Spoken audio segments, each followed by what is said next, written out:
نہیں کھیل اے داغ یاروں سے کہہ دو کہ آتی ہے اردو زباں آتے آتے۔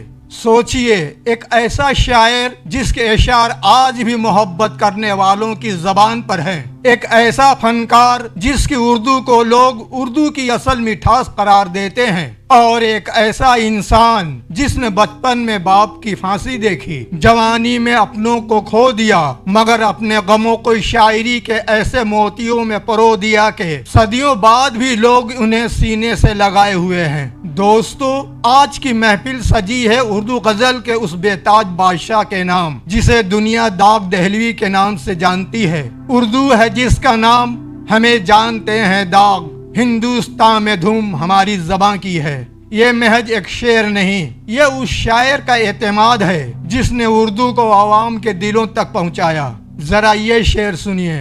خوب پردہ ہے کہ چلمن سے لگے بیٹھے ہیں، خوب پردہ ہے کہ چلمن سے لگے بیٹھے ہیں، سانپ چھپتے بھی نہیں سامنے آتے بھی نہیں۔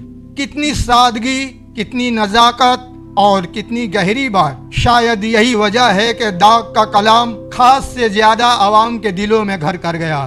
لیکن کیا آپ جانتے ہیں کہ اس شاعر کی اپنی زندگی بھی کسی ناول سے کم نہیں تھی؟ 25 مئی 1831 عیسوی دلی کی سرزمین پہ ایک بچے نے آنکھ کھولی، نام رکھا گیا نواب مرزا خان، مگر قسمت نے اس کے لیے کچھ اور ہی لکھ رکھا تھا۔ صرف 6 برس کی عمر میں ان کے والد نواب شمس الدین خان ایک سیاسی مقدمے میں پھانسی چڑھا دیے گئے۔ سوچئے، ایک چھوٹا سا بچہ جس کے سر سے باپ کا سایہ اٹھ گیا ہو۔ مگر کہانی یہاں ختم نہیں ہوتی۔ والد کی وفات کے بعد ان کی والدہ وزیر خانم کی شادی مغل شہزادے مرزا فخرو سے ہوئی، اور یوں داغ کی پرورش دلی کے شاہی قلعے میں ہونے لگی۔ ایک طرف شاہی ماحول، دوسری طرف زندگی کے زخم۔ شاید یہی امتزاج بعد میں ان کی شاعری میں رنگ بھر گیا۔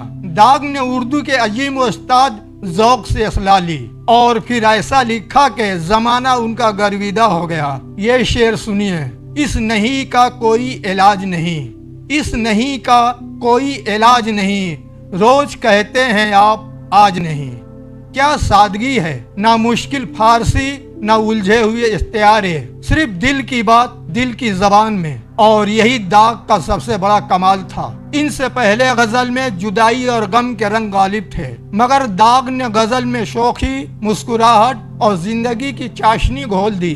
شب وصال ہے گل کر دو ان چراغوں کو، شب وصال ہے گل کر دو ان چراغوں کو، خوشی کی بزم میں کیا کام جلنے والوں کا۔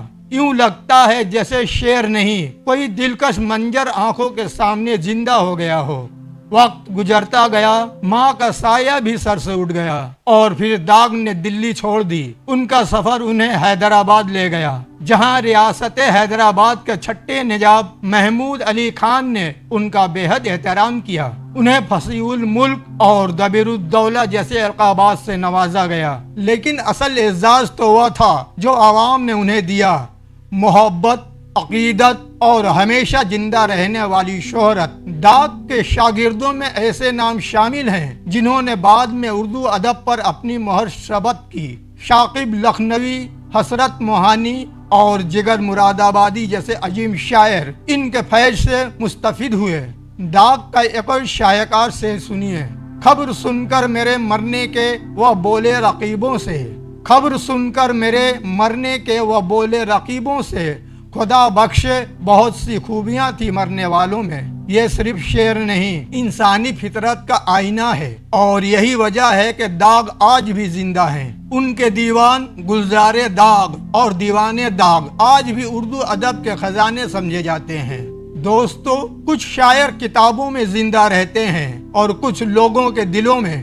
داغ دہلوی ان خوش نصیب شاعروں میں شامل ہیں جنہوں نے دلوں کو اپنا مسکن بنایا۔ کوئی نام و نشاں پوچھے تو اے قاصد بتا دینا، کوئی نام و نشاں پوچھے تو اے قاصد بتا دینا، تخلص داغ ہے وہ عاشقوں کے دل میں رہتے ہیں۔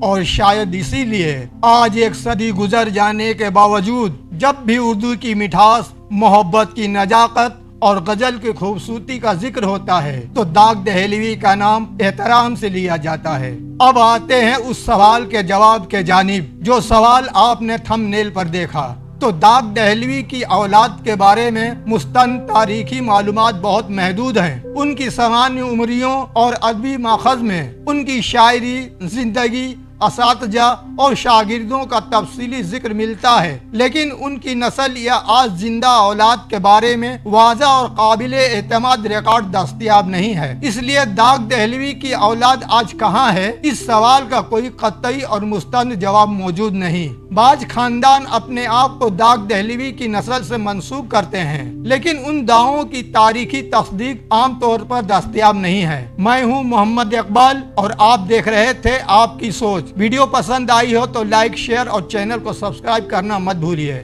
اللہ حافظ۔